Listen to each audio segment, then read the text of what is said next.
Então, boa noite a todos novamente.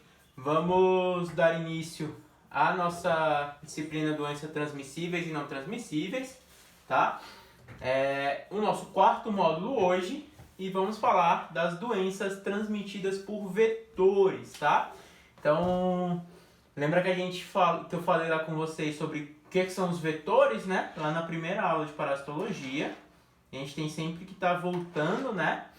Naqueles conceitos, como eu falei, é necessário realmente aprender para a gente ter uma sequência boa ali, uma sequência lógica que todo mundo consiga entender. Então é necessário aprender aqueles termos lá. Quem não conseguiu sugar todo o conhecimento possível, pode voltar lá em parasitologia, pode reler o texto. Tem a aula no Essa aula não vai ter no YouTube, então pode ter os textos lá para vocês, com os conceitos e tudo mais. Tá bom? Então vamos iniciar. Então, os vetores, gente, são os organismos que podem transmitir uma doença infecciosa, né? Então aqui pode transmitir doenças infecciosas entre os seres humanos ou de animais para humanos, tá? Muitos desses vetores são insetos, hematófagos, que ingerem micro-organismos produtores de doença, né, durante uma refeição de sangue de um hospedeiro infectado, seja lá um ser humano ou um animal, tá? E posteriormente ele vai injetar em um novo hospedeiro durante a subsequente refeição de sangue. Então, é bem simples o nosso ciclo, né? O ciclo do vetor ali. Ele vai, né?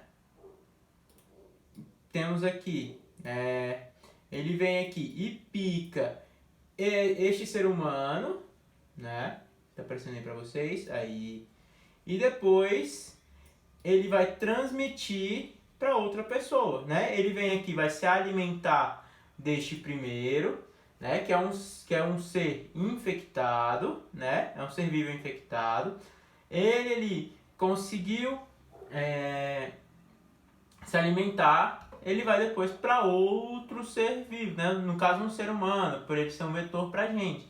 E nesse ser humano ele acaba transmitindo essa doença que ele pegou aqui, tá?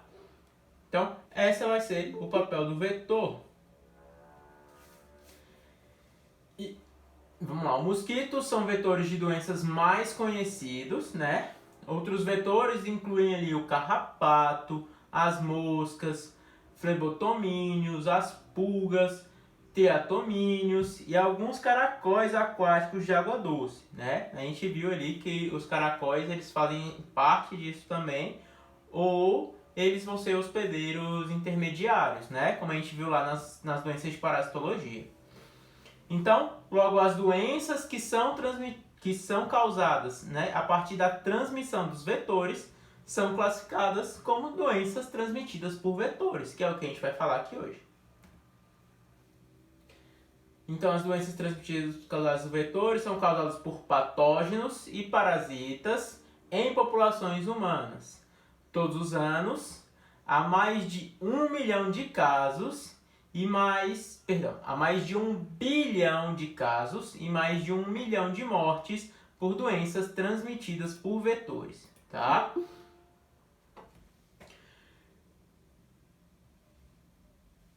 Bom, isso não é só a nível do Brasil, gente.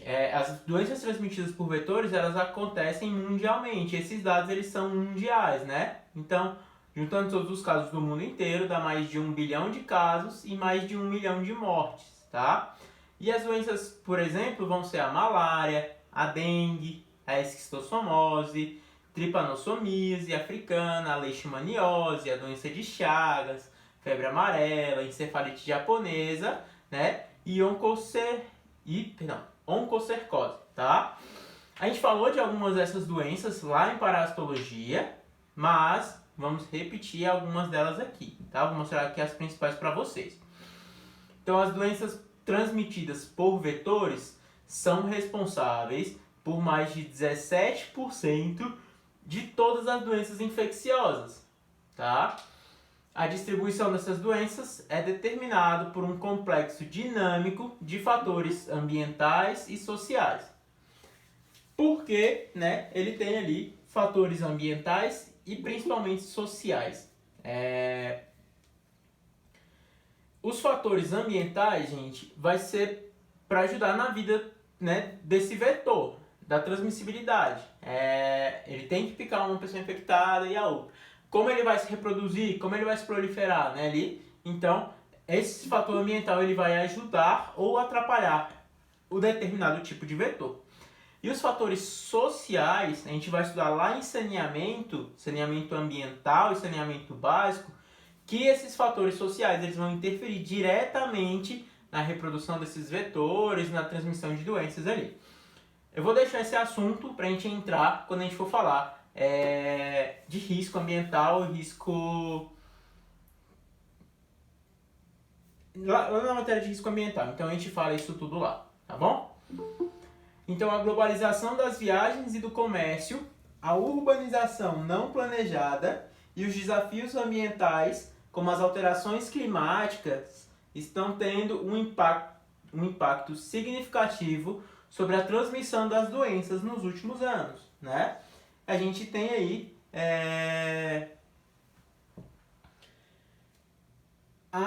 a globalização, principalmente de viagem e comércio, trazendo doenças também, trazendo os vetores, né, a nível mundial.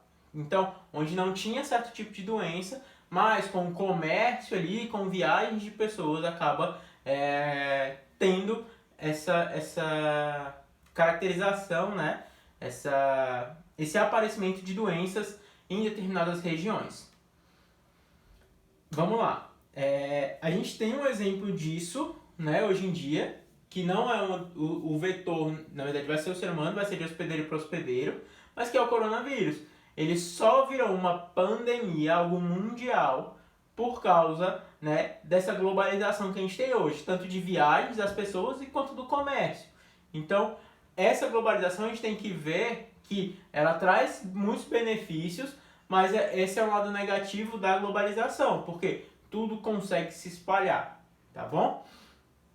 Algumas doenças ali, como a dengue, a chikungunya, o vírus do Nilo Ocidental, estão surgindo nos países onde eram desconhecidos, né? Graças a essa globalização que a gente tem, né? A urbanização não planejada e os desafios ambientais que a gente tem ali ainda hoje em dia, tá? Mudanças nas práticas agrícolas devido à variação de temperatura e precipitação podem afetar a transmissão de doenças por vetores. Dados climáticos podem ser usados para monitorar e prever a distribuição e tendência de longo prazo da malária e de outras doenças sensíveis ao clima. Tá? E aqui eu trouxe alguns vetores para vocês, tá? Vamos lá. No caso aqui, deixa eu só ver se é alguém no grupo aqui.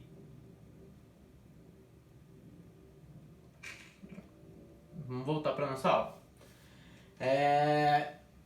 Quando a gente vai falar de mosquito ali, a gente tem alguns exemplos, né? O mosquito Aedes, por exemplo, ele consegue transmitir a chikungunya, a dengue, febre do Vale do Rift, febre amarela, o Zika vírus, né? Temos o mosquito Anopheles, que é o transmissor da malária, né? Temos o mosquito Culex, que é a encefalite japonesa, né? E aí a gente tem diversos tipos de mosquito e a gente vai falando as doenças. Nós vamos ter também carrapatos, tá? Vamos ter as moscas de tsetse, vamos falar de pulgas, da mosca preta, os caracóis aquáticos, né? Que são responsáveis aí pela esquistossomose, tá bom? O triatomíneos, que é a doença de Chagas. Então a gente consegue ver, gente, com isso, que são diversos vetores, porém vetores que poderiam ser evitáveis, né? São vetores ali. A gente vai entrar muito nessa parte lá em situação de risco ambiental, então não vou me atentar muito a isso. Essa questão de controle de vetores, tá? Mas vamos lá. Vamos lembrar um pouquinho da malária, né? Foi uma doença que a gente falou lá em parasitologia, mas vou reforçar de novo aqui com vocês. Então a malária é uma doença infecciosa, febril, então ela vai causar febre, né? Causada pelo parasita do genes Plasmodium, transmitida ao homem, na maioria das vezes, por mosquitos infectados, né? No Brasil existem 3 espécies de Plasmodium que afetam o ser humano, né? Aí o mais agressivo é o Plasmodium falciparum, que se multiplica rapidamente na corrente sanguínea, destruindo de 2 a 25% do total de hemácias, que são os nossos glóbulos vermelhos, e provocam um quadro de anemia grave, tá, gente? Então ali a malária aqui, ó, ela é um tipo de doença que vai ser muitas vezes transmitida pelo mosquito, né? Mosquito infectado. Então ela é uma doença transmitida por um vetor, tá? A leishmaniose. As leishmanioses são um conjunto de doenças causadas por protozoários do gênero Leishmania, né? E da família Trypanosomatidae, tá? De modo geral, essas enfermidades se dividem em leishmaniose tegumentar americana, que ataca ali a pele e as mucosas, e a leishmania visceral, ou chamada também de calazar, tá? Que ataca os órgãos internos. A leishmania é transmitida ao homem por insetos vetores, né? Ou insetos transmissores, né? Os flebotomíneos, conhecidos por diferentes nomes do Brasil, né? Como tatuquira, mosquito palha, asa dura, asa branca, calanguinha, né? Birigui ou até anjinho, tá? Então esses são os nomes dados para o mosquito, né? Dos flebotomíneos, tá? Então a leishmaniose é mais um exemplo de doença que vai ser transmitida por um vetor, tá? Temos a doença de Chagas, okay? Causadas por protozoários do gênero Trypanosoma, que parasitam o sangue e os tecidos de pessoas e animais, geralmente transmitidos de um hospedeiro a outro por insetos, tá? Então, mais um tipo de doença que precisa de um vetor para poder se espalhar. No caso humano, o principal vetor é o percevejo, né? Popularmente ele é conhecido como barbeiro ou chupão. Aqui acho que no Distrito Federal é bem conhecido como barbeiro, né?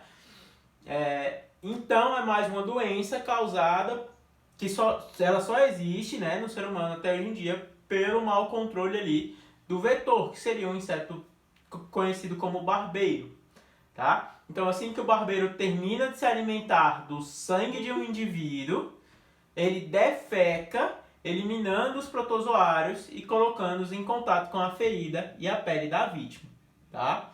Então ele vai pela mordida, né? Pela alimentação? Não. Ele vai ali pelas fezes do inseto, tá? Que vai transmitir esse protozoário. Então, mais uma doença transmitida por vetores. Vamos falar agora da febre amarela, tá? Então, a febre é provocada por um arbovírus do gênero Flavivírus. A doença é transmitida por diversas espécies de mosquitos, Aedes e Haemococcus, tá? Que carregam um vírus de um hospedeiro para o outro. Então, mais um exemplo de uma doença que ela é transmitida de um hospedeiro para o outro, né? E é necessário um vetor para isso, um inseto, né? Para isso ali, no caso, vai ser principalmente aqui para a gente no Distrito Federal, o mosquito Aedes, tá? Existem 3 ciclos possíveis de transmissão. A transmissão silvestre, que vai ocorrer nas florestas tropicais.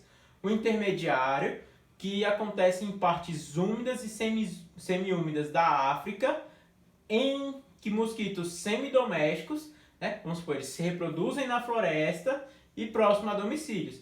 Infectam tanto macacos como seres humanos.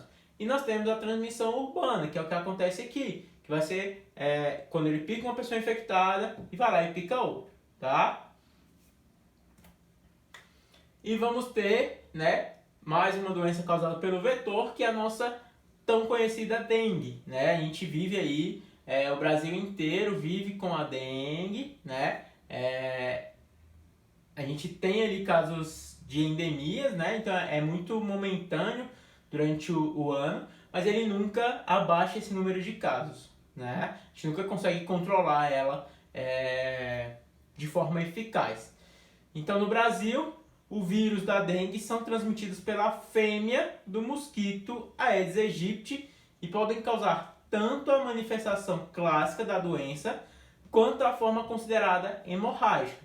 Lembra que eu falei para vocês, são 4 tipos, mas qualquer um dos tipos, gente, ele pode ser considerado ali a dengue hemorrágica ou não. Vai depender da gravidade da dengue, tá? E não do tipo dela.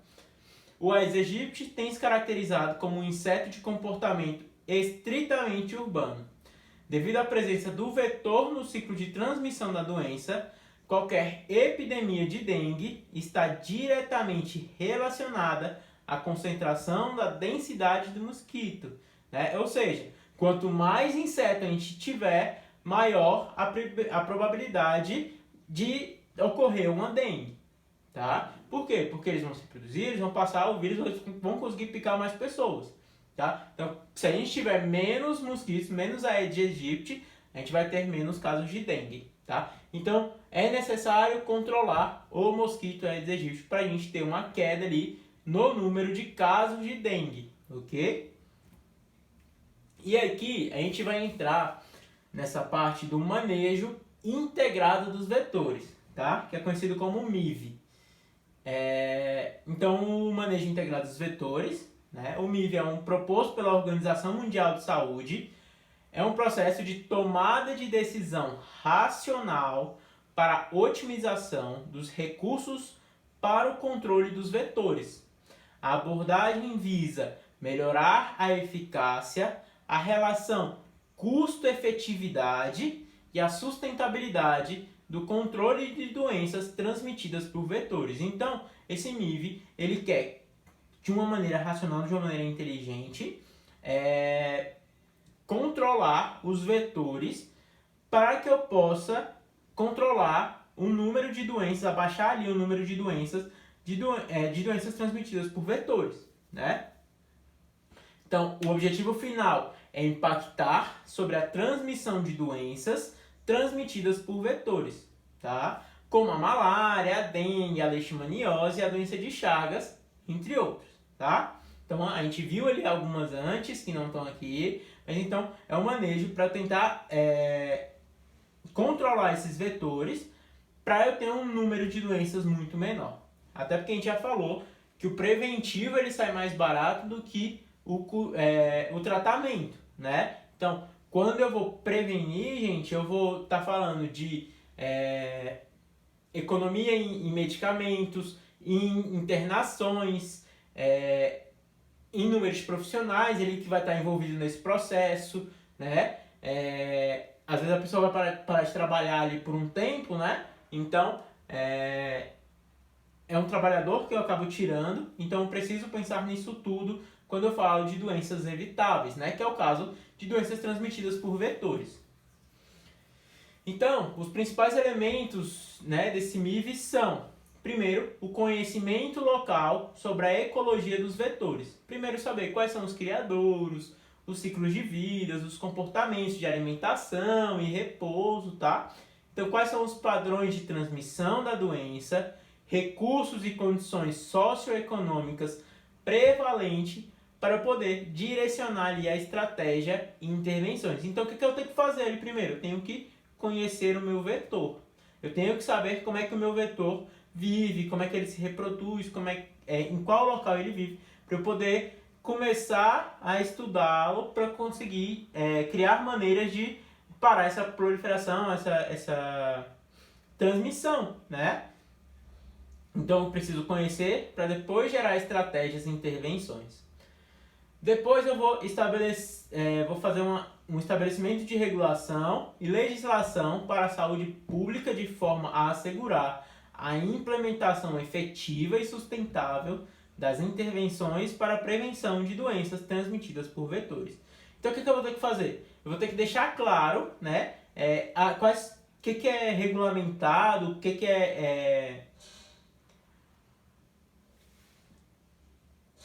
eu vou ter que criar, vamos supor, um protocolo. Então eu vou ter que fazer, deixar ali legalmente válido, né, para a saúde pública, algo que tenha para implementar, né, que vai me assegurar essa implementação do que eu pesquisei, tá? Depois a gente vai ter, gente, a colaboração entre os setores de saúde, diferentes setores públicos e privados, cujas ações impactam na população dos vetores. Vamos supor, no manejo da dengue, se eu não tratar meu lixo direito, né, se eu não despejar o meu lixo corretamente, eu vou ter a reprodução do mosquito Aedes aegypti. Então eu preciso da colaboração desse grupo de pessoas que faz a coleta do lixo, tá? Então é uma participação de todo mundo. Depois eu vou ter o fortalecimento e envolvimento de comunidades e organizações não governamentais para assegurar sua participação e comprometimento para o planejamento e implementação de intervenções de controle vetorial. Então eu preciso trazer a comunidade para perto de mim. Não adianta somente eu fazer e não trazer a comunidade para perto de mim. Então vamos supor, no caso da dengue, né? Eu vou citar a dengue porque é algo que a gente vê rotineiramente. Então quando eu falo pro pessoal, né, não deixar ali os pneus, as garrafas expostas, né, cheia d'água, é trazer a população para perto de mim. Eu preciso dessa colaboração da população, porque senão o governo faz o descarte certo, mas dentro da casa das pessoas, onde o governo não controla, ele vai se proliferar do mesmo jeito. Então, para a população estar segura, ela precisa colaborar nesse processo também, tá? Depois temos a integração de metodologias de controle vetorial que sejam apropriadas às condições ecológicas e epidemiológicas locais. Então, eu preciso adaptar, né, o meu planejamento ali, o que eu estou pensando, para a realidade daquela área. Não adianta eu fazer um planejamento de primeiro mundo, sendo que eu não vou ter recursos ali naquela área, sendo que a população daquele local não tem como fazer, tá? Então, nós precisamos criar metodologias que sejam de acordo com a localidade, né? Com a realidade local. Então, com condições ecológicas, né? E epidemiológicas locais. Tá? Então, recursos humanos adequados, infraestrutura física e fortalecimento dos requisitos técnicos e habilidades de gestão dos profissionais. Tá? E nós temos então um plano de ação sobre entomologia e controle de vetores, né? Incluindo 5 linhas de ações para os papéis, né? Entre elas, vai ser fortalecer o trabalho multissetorial em vários programas e setores, a fim de aumentar os esforços colaborativos de prevenção e controle dos vetores. Tá? Segundo, temos que engajar e mobilizar governos e comunidades locais, incluindo serviços de saúde.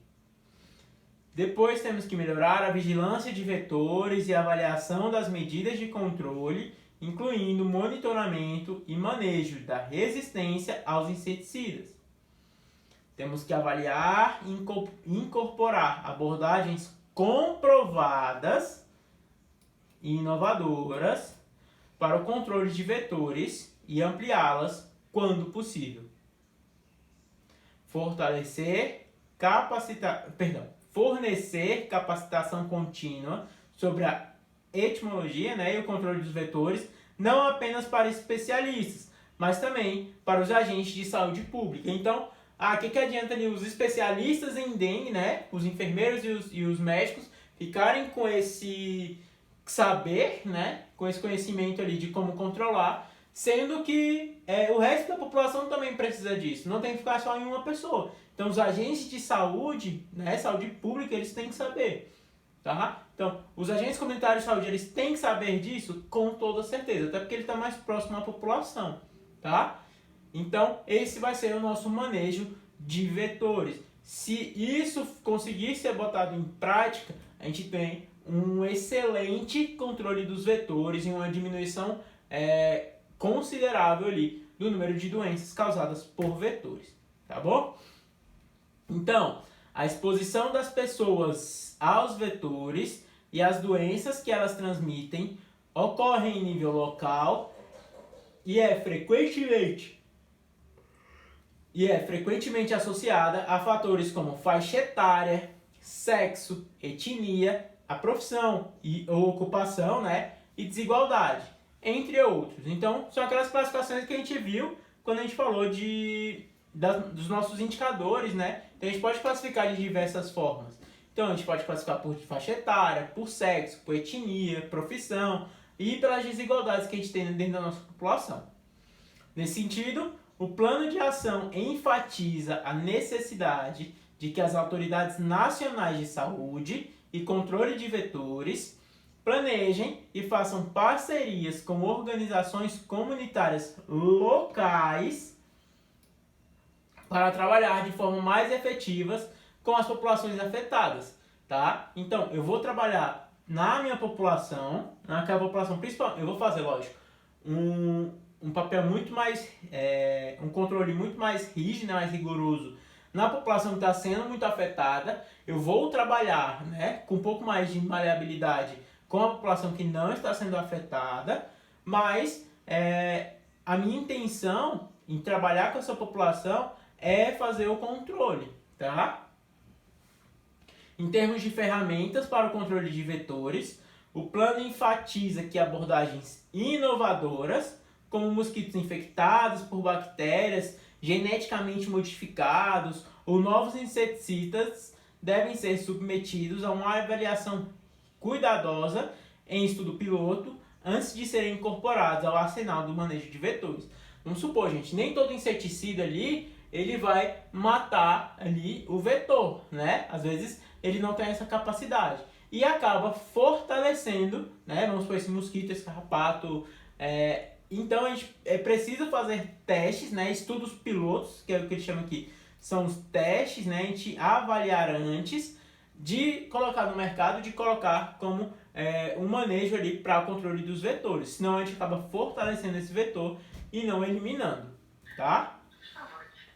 Bom, gente, essa foi a nossa aula. Fiquem bem, tá? Muito obrigado e até a próxima matéria.